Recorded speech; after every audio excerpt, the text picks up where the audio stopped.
retrouve aujourd'hui pour ce nouveau C'est lundi, que lisez-vous? Alors, je n'ai pas publié de vidéo concernant C'est lundi la semaine dernière comme j'étais malade. Du coup, j'en ai profité pour lire et j'ai des choses à vous montrer cette semaine. Ça valait le coup. Alors, tout d'abord, j'étais en train de lire L'Histoire sans fin de Michael Ende que j'ai fini entre-temps. Je crois que je vais vous laisser en vous disant que j'avais vraiment bien aimé la première partie du roman. La deuxième, j'avais un peu plus de mal à rentrer dans l'histoire. Au final, j'ai moins aimé la deuxième partie. Enfin, il n'y a pas vraiment de partie, mais ceux qui l'ont lu savent à quoi je me réfère.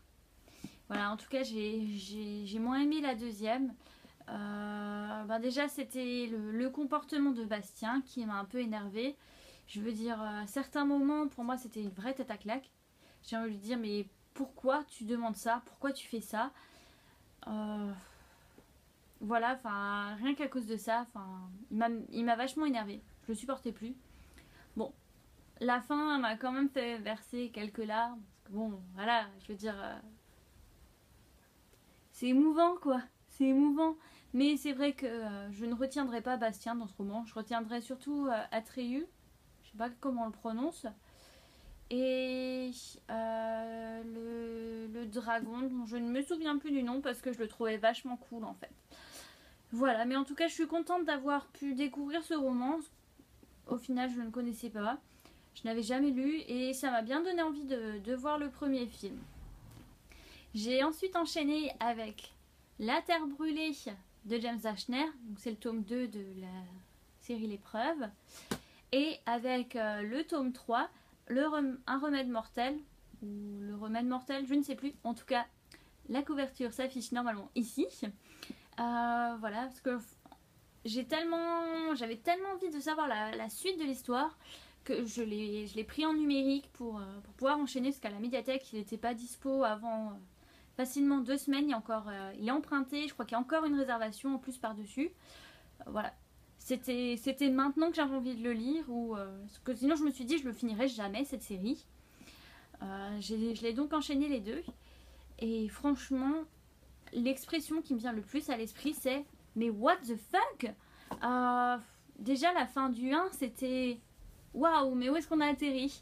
Et là c'était « Mais what the fuck ?» Je sais que je me répète, mais franchement, il se passe des trucs de malade dans cette trilogie. Hein. Bon, concernant certains personnages, voilà, Teresa pour moi c'est une grosse bip. Ce serait trop vulgaire si je le disais là. Je l'aimais pas spécialement à la fin du 1. À la fin du 3, je peux vous dire que je peux carrément pas la piffer celle-là. Et c'est pas forcément à cause de ses agissements, c'est vraiment un tout. Voilà, c'est un tout. Je peux pas la cerner et ça m'énerve.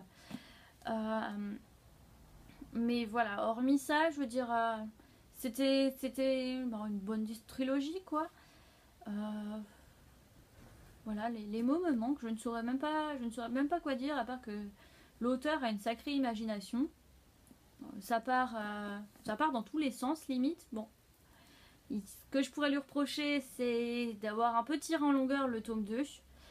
Et le tome 3, il y a tout qui vient d'un coup. Il y a certains passages qui sont vraiment super rapides. Des passages qui devraient être émouvants, qui tiennent en un chapitre. Enfin, même pas un chapitre, non, qui tiennent en un paragraphe.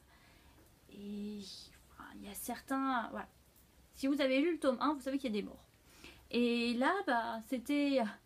Il y a un chapitre. Un chapitre, il y a un paragraphe, un personnage qui meurt. Je me dis, quoi? Il est mort dans ces 3 lignes? Et en effet, oui, ce personnage-là était mort dans ces 3 lignes-là. J'ai dû relire quand même 2 fois pour être sûre d'avoir bien compris.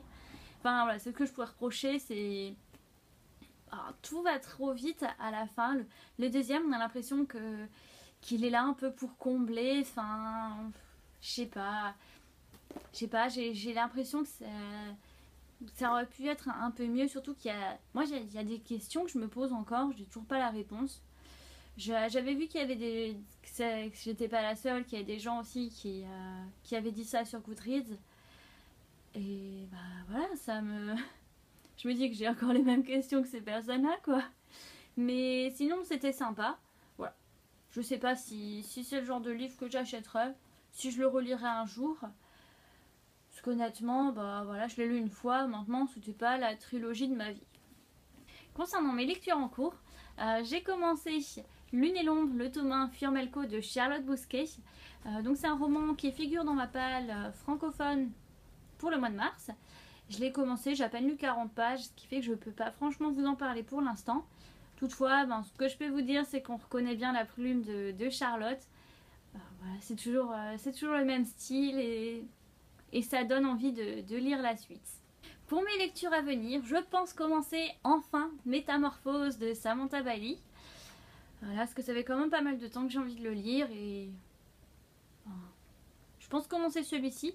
Maintenant, ça dépend si je reçois éventuellement, si je m'achète Marianne assez rapidement, peut-être que je le lirai aussi, donc de Marie Pavlenko. Mais sinon, il est prévu que je lise celui-ci. En tout cas, je vous remercie d'être toujours plus nombreux sur ma chaîne. En attendant de se retrouver, je vous souhaite de passer une très bonne semaine, d'avoir de très bonnes lectures et on se dit à bientôt. Bye!